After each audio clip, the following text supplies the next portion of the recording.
अपना पेट काट के उसको तमाम तर प्रायोरिटी के ऊपर रख के उसको दुगना तिगना करना पड़ेगा। और ये बड़ा इंपॉर्टेंट है, और इसलिए इंपॉर्टेंट है कि अब हम डेवलपमेंट की बात नहीं कर सकते, अब हमें डिफेंस की बात करनी पड़ेगी, क्योंकि डिफेंस हमारा मजबूत होगा तो हम डेवलपमेंट कर सकेंगे। अगर डेवलपमेंट कर दी और डिफेंस कमजोर रहा तो हम कहीं के नहीं रहेंगे। और याद रखिए सर कि ये कम वसाइल के अंदर इस फौज ने मार्का मारा है। इस सिपह सलार को रिवॉर्ड के अंदर फील्ड मार्शल ताहयात का रिवॉर्ड भी दे दिया है। आज शाम को इन बदगुलों के खिलाफ, इन दहशतगर्दों के खिलाफ हम वो सोटी भी नहीं देने वाले हैं जो फील्ड मार्शल की है। लेकिन हमें डिफेंस बजट सर बढ़ाना पड़ेगा। अब हमें फौज की तमाम फोर्सेस की तनख्वाहों को डबल करना पड़ेगा, इंसेंटिव्स बढ़ाने पड़ेंगे, अपने शाही खर्चे रोकने पड़ेंगे, डेवलपमेंट प्लान्स रोकने पड़ेंगे, और इसमें हम सबको कलेक्टिवली साथ खड़ा होना पड़ेगा।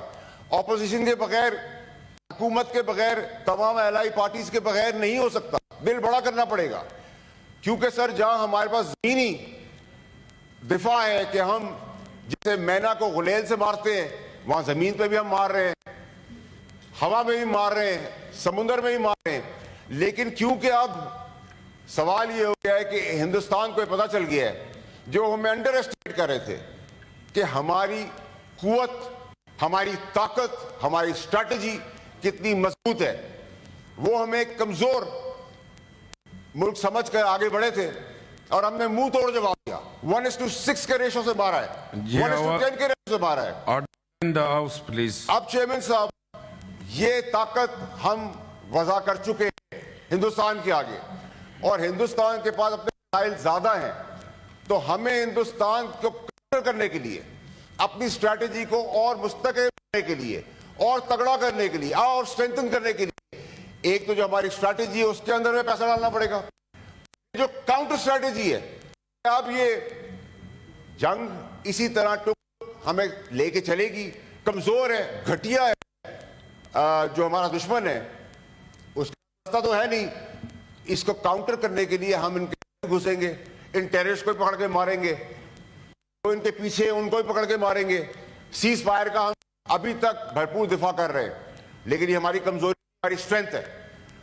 मैं चेयरमैन साहब खत्म करते हुए आपसे रिक्वेस्ट करूंगा कि आपकी बदौलत, हुकूमत की बदौलत, ऑपोजिशन की बदौलत, पाकिस्तान की बदौलत, हमारा एम्फेसिस अब सिर्फ एक चीज के ऊपर है कि हम अपना डिफेंस बजट बढ़ाएं, उसको करें, और इस वॉर को मंतकी अंजाम तो पहुंचाएं, और उसके डेवलपमेंट की बात करें।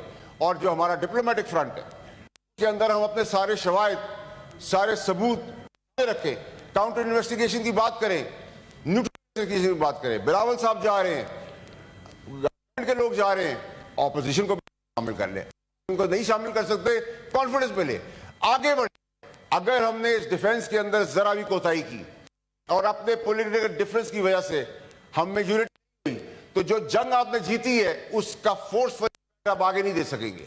तो मेरी आपसे गुजारिश होगी, मैं आपको बड़ी क्लैरिटी से बताना चाहता हूं सर कि हम महफूज हैं, हम सब एक जहां हैं, यकजां हैं, हम साथ हैं, यूनाइटेड हैं, यूनिटी के साथ खड़े हैं, एक फ्लैग के नीचे हैं, एक कौम है, एक पाकिस्तान है, और 25 करोड़ लोगों की लब्बैक और जबरदस्त वतन की हिफाजत करने वाली फौज जो अल्लाह अकबर के नारे पे खड़ी है, जिनको हम रमजान में एक सिपाही को 2000 रुपए देते हैं कि वो उसमें अपनी सैरी और रात का खाना खाए, और अगर उसके सिर्फ 4 या 4 की फैमिली है तो 11 रुपए से हम उनको पेमेंट कर रहे हैं, और उनसे कह रहे हैं उसके बदले खून दो, और वो उस 11 रुपए के बदले में दबादब खून दे, और जीत के भी लाके दे रहे हैं, पाकिस्तान को खड़ा भी कर रहे हैं, को भी लहरा रहे हैं, फखर से सर को भी ऊंचा कर रहे हैं। तो सर प्लीज, अब हमारी एम्फेसिस और सारी जो है वो इस पे होनी चाहिए कि हम इस बजट से तनख्वाहें बढ़ाएंगे, कम इंसेंटिव प्रोग्राम्स देंगे, और